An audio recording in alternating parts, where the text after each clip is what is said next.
I mean, there's a variety of factors I think that are important when you're breeding horses, but the fundamental one is the land. And we're very fortunate here. We have 1,200 acres, of which 1,000 acres are pastures for the horses.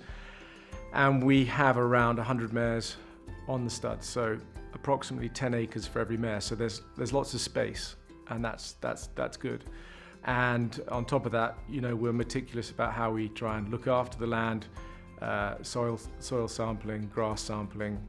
And then on top of that, I think it's down to a good team of staff who are all very dedicated, who have high attention to detail and look after the horses as if they were their own. That's vital.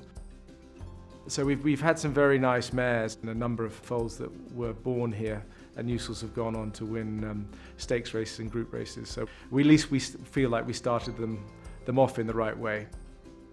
We look after some mares for Shaddai and Mr. Yoshida, and we actually sent Staslita back to Japan just before she had Soulstar, who was conceived here. But we had Daydream here for some years, who was a lovely mare to look after, as you can imagine.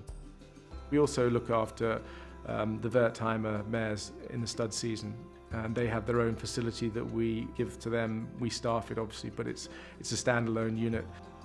John and Tanya Gunther would be the most prominent of them, and in terms of numbers of mares, the most numerical.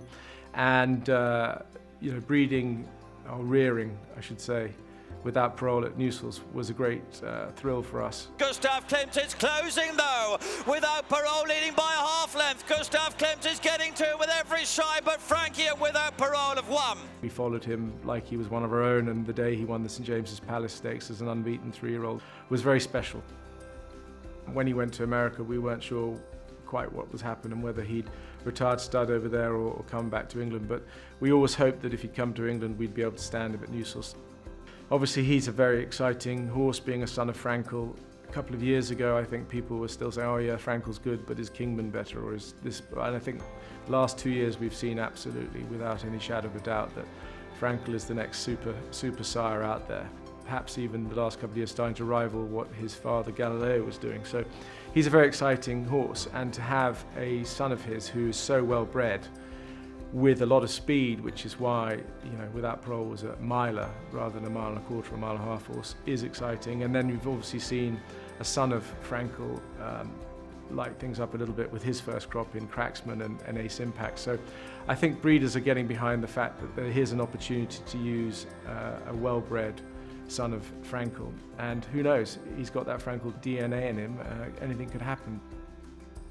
And Ali was a horse that we admired a couple of years ago when we saw him at the National Stud parading as he'd been retired, and we thought, oh, he's a nice looking horse. We were approached by the partnership behind Ali and asked if we would stand him, because the original place he was going to go to stand couldn't happen.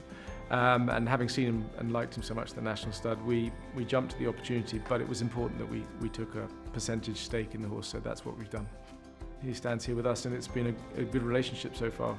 So Ali's been supported by the partnership that owns him, including Sheikh Daish, who raced him, and he's been sending mares to him, as have all the partners. So we're all aligned in what we're trying to do, backing him very much like we are with Without Parole, and Nathaniel putting mares to him and supporting him where we can.